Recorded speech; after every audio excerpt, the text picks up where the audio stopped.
Hi everyone. I thought I had a nice long set of lectures, but I'm looking at the slides and going, wow, there's not a whole lot there. So let's go over, oh boy, I shouldn't have done that. Okay, so I want to look at databases, information retrieval, and information seeking. They are information retrieval and information seeking are different things, and I sort of want to tease out the differences, but also tease out why you use one technique over another. So here is what we're going to be doing. First of all, for our synchronization class, and this is going to be a bit clunky because I designed these slides before we decided to do the synchronization classes as, do the in-class exercises during the synchronization classes. But I wanted you to do an assignment. I want to just do an assignment check-in. So remind me if I don't do this. Remind me to talk to you guys. I want to make sure that you're feeling okay with Jupyter Notebooks, and so what kind of homework you're having, if you're understanding things, and how is your project progressing. So we're going to talk about three main things right now, which is information foraging, information seeking, and information retrieval. Now, I think information seeking here is a survey paper that I think that's where I have it, unless it's a Wikipedia article for this link. Let's have a look if I can see it. Can I see it? Yeah, it's a Wikipedia article. Okay. There's actually, I remember reading this research paper recently, looking at information seeking patterns across multiple different disciplines, predominantly STEM disciplines, but academic disciplines. I think they looked at lawyers, they looked at doctors, they looked at a number of different job categories, looking at how people seek out information. Turns out, first of all, like before, and it is shocking to see it over and over again, there is no prescriptive solution for all of this. Very much like, how do you clean your data? Well, it depends on your data. Right, so we actually have these, we don't have this very clean line for how to do it. Much like, how do you do research? I don't know. Actually, that is information seeking, if you wanted an example of this. So it's actually the superset of all the things. When you're looking for new information, you're trying to find out new information that you don't have a nice clean definition for, you're in an information seeking task, and nobody has a very clean way of doing it. They have different strategies along the way, and so one of the strategies, so depending on the discipline, you have different ratios of when you ask for peer advice, like you talk to your colleague to ask them how to do something. One of my personal favorite stories is I could not figure out how to send output in Linux to two different things, one to a file and pipe it to a file, and then also pipe it to the command line. Turns out the instruction is T-E-E, like a golf tee. No way in hell you could find that when you're doing a Google search. The terms are way too vague and way too hard to describe. And so I spent hours looking for this thing, and then went to one of my colleagues and said, how do you do this? And he said, T. Oh, okay. And look, 20 seconds when I had spent 2 hours screaming at my computer. Okay, so peer advice is one of them. It's very effective when you have to have fast decisions and you trust the other person. Scientists are normally famous for looking at original source materials. That's what at least what you're supposed to be looking at, right? If you're doing new research, you have to look to the original sources to find out what people are doing, and it takes time. Or you can also rely on prior experience, and they're different ratios, how each discipline looks at these. Unsurprisingly, of course, time constraints, like, do you have to have the answer right away because there's someone bleeding out in front of you? Or can you take 4 months doing research to find out how to do something? They're very different set of rules. I'm going to be using original source materials if I'm doing long-term research. If someone's bleeding out in front of me, it's peer advice, maybe prior experience. You're getting stuff done fast. How much training you have, what your training does. Lawyers look at a lot of original source material. Doctors talk to a lot of other doctors, or they rely on the prior experience. And how costly is a mistake when you do it wrong, or if you don't take action right away? So doctors, although they rely on prior experience and they rely on peer advice, a mistake is costly, but they can catch it. They normally don't get those mistakes. If you miss parts of the research because all you did was talk to a couple of your friends when you're doing scientific research, yeah, that's a pretty costly mistake for your career, for example. Doctors ask, as a general rule, doctors ask other peers, engineers read summarized work or their own notes, and scientists read primary sources. That was some of the takeaways that they had in this paper. Right? You do a mix, but the different disciplines have that mix in different amounts. But that's information seeking behavior. It's not well formulated. That's the point. We're going to look at each one of these things in separately. So information foraging, information seeking, and information retrieval. Information foraging, on the other hand, it's sort of a perspective on things, and I love sort of the idea of this. It's something that I want so badly for this research to come to fruition. It's been around for a long, long while. The idea is there's a basis or there's a theory in biology called optimal foraging theory. When you look at animals, why do they choose to eat this kind of fruit but not this? Why is it that a cougar does not eat, mice? Why do they only go for larger animals? Why does, this kind of animal not attack this kind of animal? Or why do they do this? And we forage based off of, and people forage for information in a very similar way. That's at least the theory. So we get much like an animal that is hunting, right? It'll use its sense of smell. It is looking for patterns. It's looking for paw prints. It's looking for feces on the ground. It's looking for the trail to follow to eat some other animal. Or if it's a bee, it's following a pattern to find nectar, right? It is following particular signals to get food. Every animal does this. That's how we get food.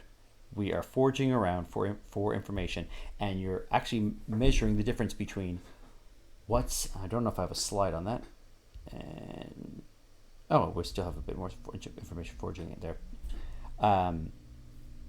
You have how much is this going to cost me to get versus how much effort, or how much effort it's going to require to get to do this versus how much benefit I get from getting this.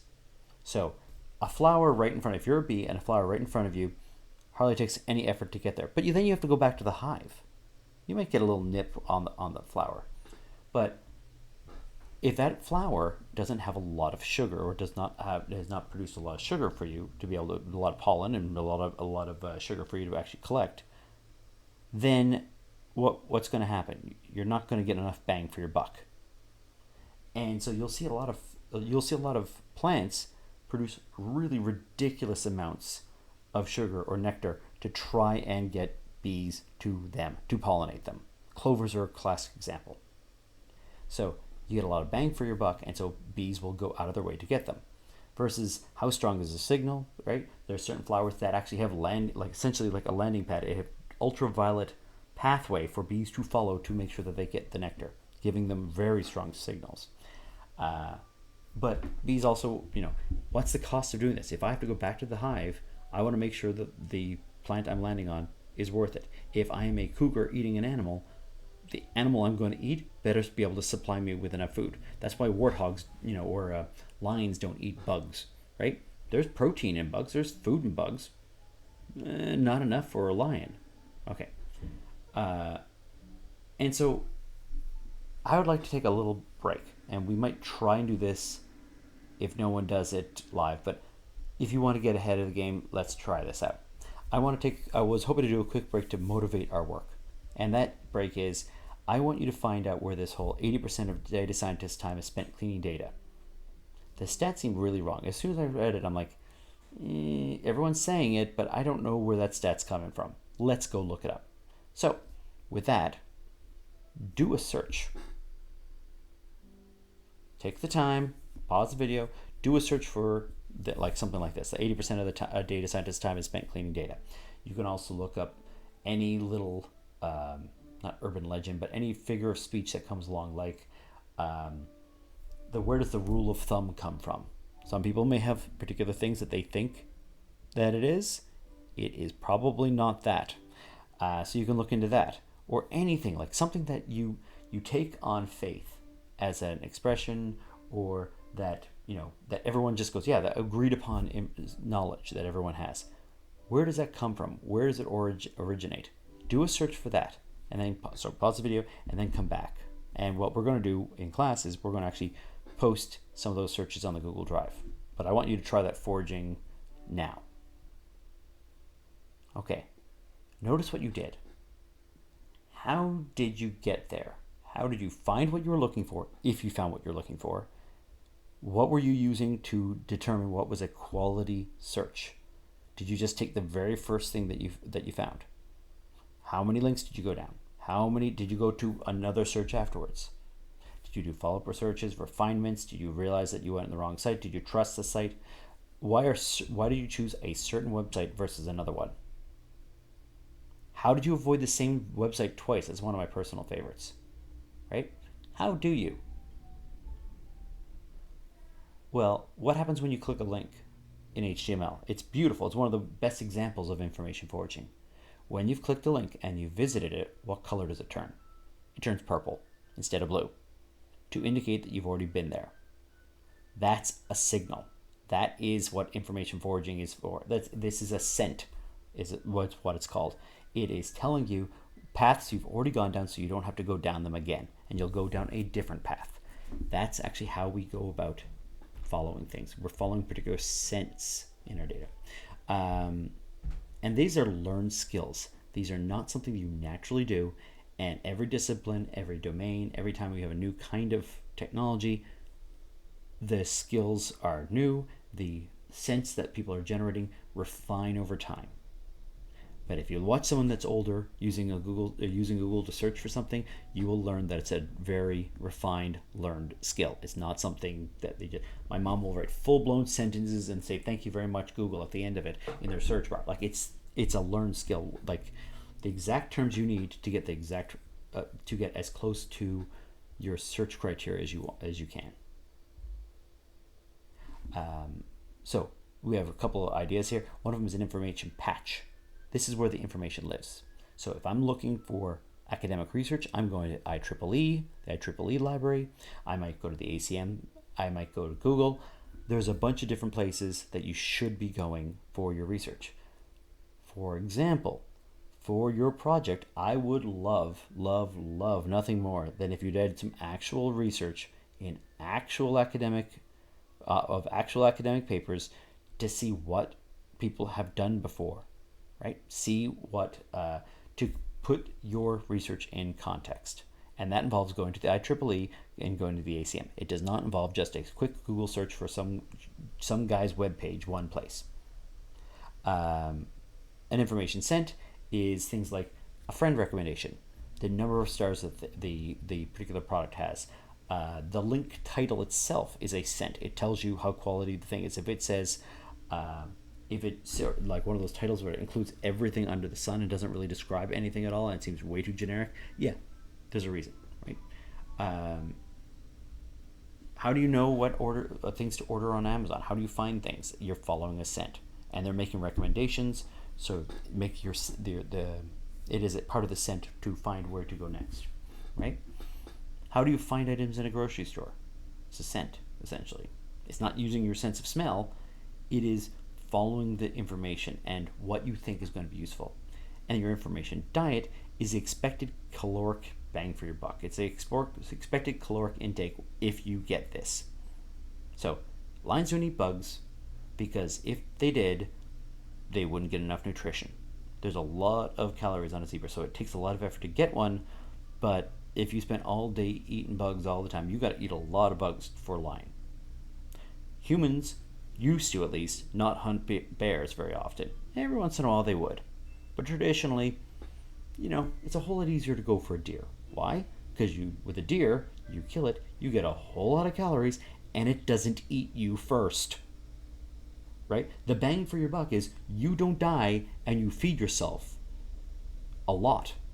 Right? That's why we hunt deer instead of bears generally. So, and why do you go to Google and Stack Overflow first? Because you know where your bang for your buck is. You know Google's going to find you the right information. You know Stack Overflow is going to have something about that particular topic. That's what these concepts are. So we have information diet, we have information scent, and we have the patches of information where the information actually lives. Information retrieval, on the other hand, is not the task I'm doing. It's not the skill set that I'm I'm using. I'm not following a particular scent. It's not me making particular decisions. It is the act of getting information. And so Omer is one of the faculty members here. That's his area. Hence, you can talk to him. It's the assumption that if I have information that I'm trying to get, a well-formed query or a well-formed way of doing something gets me that information. I have this book to get in the library. I use a Dewey Decimal System. I find the book in the library. I bring it down. I check it out. It is a well-formed, easily constrained space. That is what information retrieval normally tends to be considered, right? A search engine works under that. They're designed around information retrieval.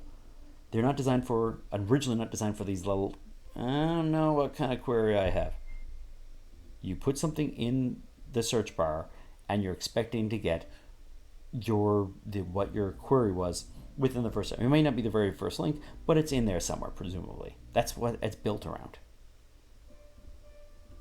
And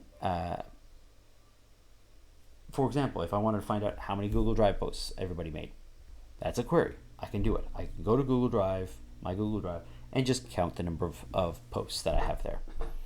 There is a set. It's a series of steps I have to take. It may be algorithmic, but it's not open-ended. Okay. Information seeking, however, what I was trying to do with that tapping block, information seeking is open-ended, or it's meant to be. It's effectively open-ended.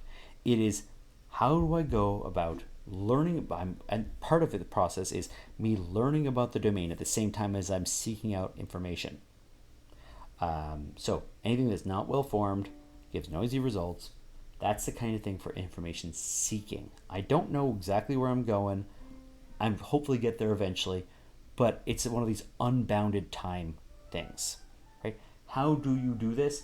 I don't know. I'm going to have to look it up. It's not looking up a recipe. It's sort of like, how do I learn how to cook it? Or can I find this particular recipe? Like, it's this sort of unbounded space. The things that should make you scared when you go and do research, those are information seeking tasks, right? How do I find out more about this machine learning algorithm for my thesis, or what is my thesis topic? That's information seeking. I don't know what it's going to be. It'll take you forever to finally, it'll take a whole lot of iterations to try and sort of narrow it down. So generally you need to explore the space, and it's not just grabbing an answer. It's not simple. It's in the act of looking for the answer, you are exploring, and you might grab multiple answers, and then might have to read them and then refine your search some more, and then refine and adjust and change. You can't just get an answer. So the group that was doing, I think it was group, we're going to get a proper group name soon. The group, when they were looking at machine learning, you were saying, make suggestions for certain keywords for people to look up. That's not going to get you all your research papers. Why? Because it's an information seeking task, looking for research. You do not know where the appropriate research is. It's a very open-ended, very messy, very noisy search space. And if you give me, here are the 10 papers you need to read for this particular research area, quite frankly, I don't trust you, I don't trust it. Right? I know how hard that task is. You can give the first 10 for me to read, great. But I'm expecting to do multiple searches to start getting more of a feel for my research papers. I normally, for a research paper, I might read 100 to 200 papers, or at least the abstracts, maybe some of the paper, and then abandon it, move on to other stuff. But if I have 20 publications that I'm referencing, I've read 200. Pretty much everything in your project is information seeking, right? How do I do this? I don't know, right? How do I make a visualization in Altair? I don't know. How to make a line graph? Yeah, that's information retrieval. I can just find one website, pop up, it gives me step-by-step instructions. But what kind of visualization? How should I refine it? What's the color scheme? They're not clear answers. Anything where you argue with people about how to go about doing it, that's more information seeking. Okay. So, which is what I thought with the tapping block. By the way, I figured you'd have to figure out how to learn about, but you'd have to learn about vinyl flooring. Then you'd have to figure out what terms are out there, and then you'd figure out what features were important for a tapping block to make behind the best kind of tapping block. And pretty much every single time I go to a hardware store, that's what I'm doing. I'm like, I got a thing with a thing, you know, it goes drip, drippity, drip, drip. Can you fix it for me? Like, I don't know what I'm talking about. If I'm learning about a car, I don't know what I'm talking about. Every time I go looking to buy a car, or I'm looking to buy a computer, it's information seeking. There's not one clear answer. So I have to do a lot of exploration to finally figure out what things I'm looking for and to prioritize things. The reason why this was not an information seeking task was because when you look up vinyl flooring and tools you need for it, you get tapping blocks and you get glue, and I think maybe 2 other things. So the actual number of tools made it allowed autocomplete to actually work. So that was kind of shocking. I forgot about that.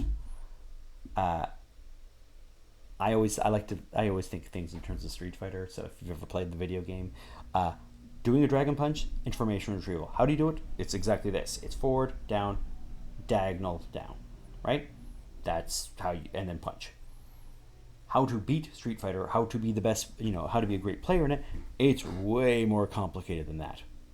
The individual parts to it don't even come close to describing the full space.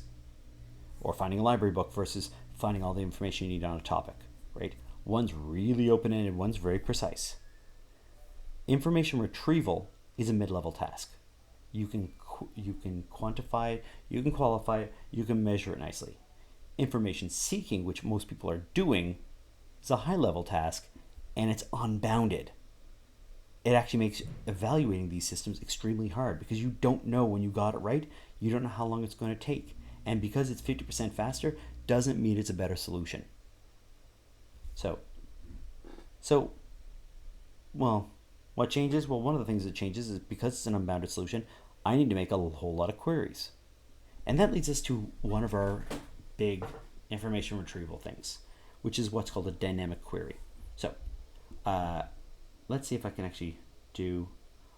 Actually, I'll maybe let you guys watch this video. If you can grab the slides, you can watch it, but watching a YouTube video within a YouTube video seems a bit ridiculous.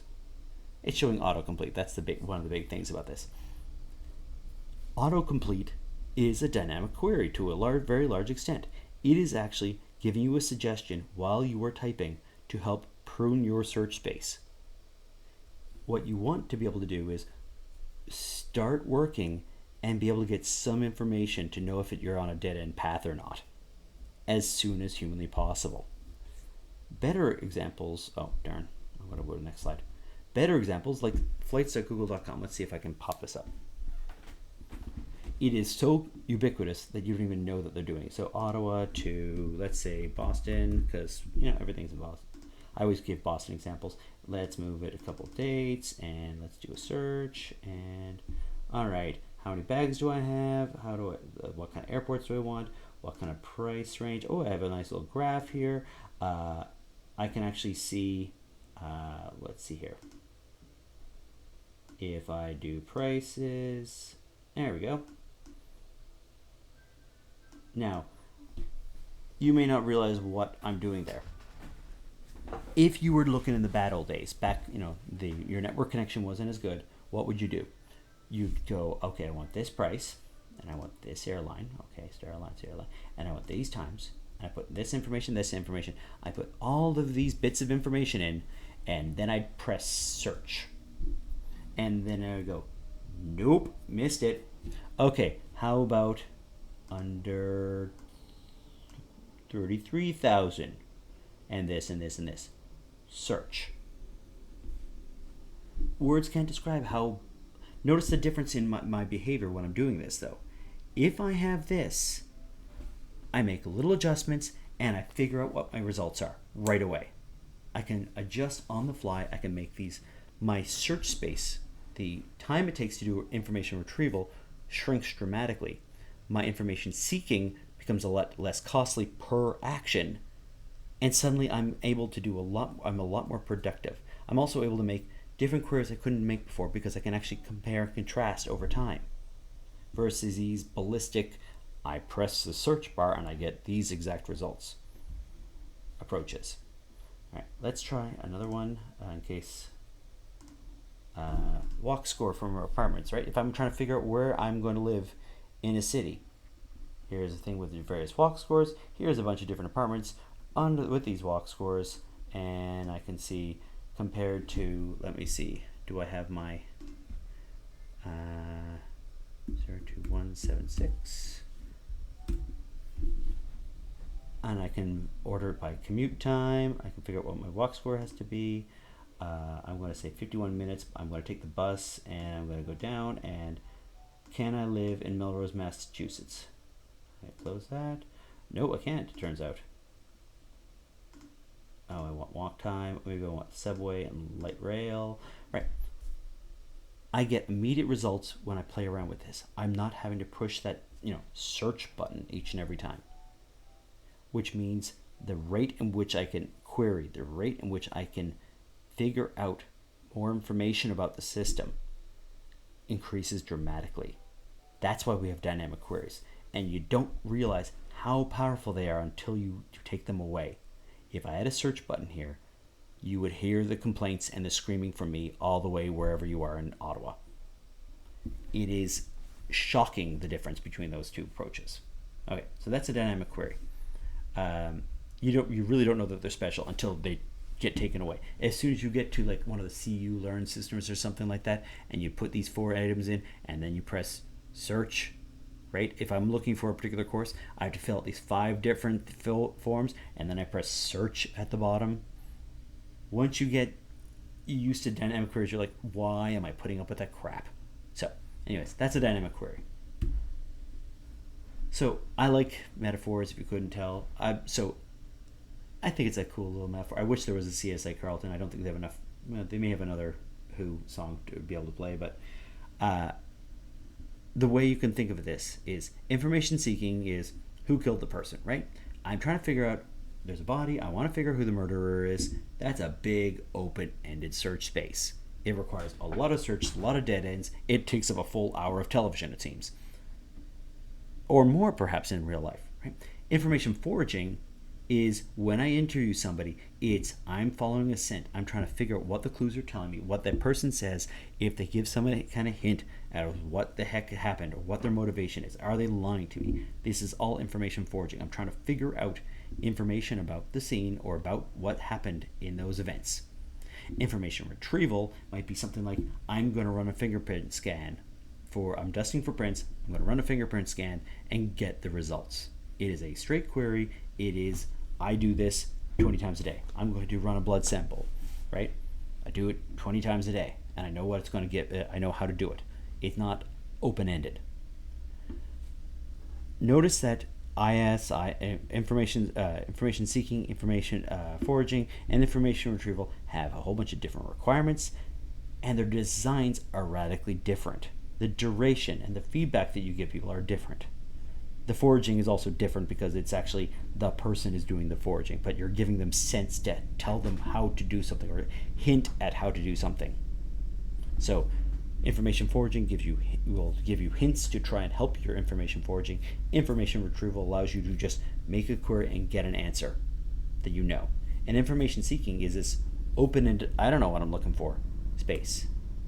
This is why you need to know the task first, because if you don't have the right task, that you're going to build your system wrong. If you have an information seeking task and you keep on telling people, you're getting people to do an information retrieval task, like put in your query, press go a whole bunch of times, you're doing it wrong. People don't work, so you need to know if it's open-ended or not, because if it's open-ended, you need a radically different way of looking at your data or how you present your interface and how you present your data. Okay, when we come back, we're going to do a very brief, I have one little mini video looking at relational databases. Then I'm probably going to embarrass myself by not knowing as much as I think I do about non-relational databases or NoSQL databases. And then after that, we're going to look at flat files and the like. Okay, thanks everyone, and I'll talk to you very soon.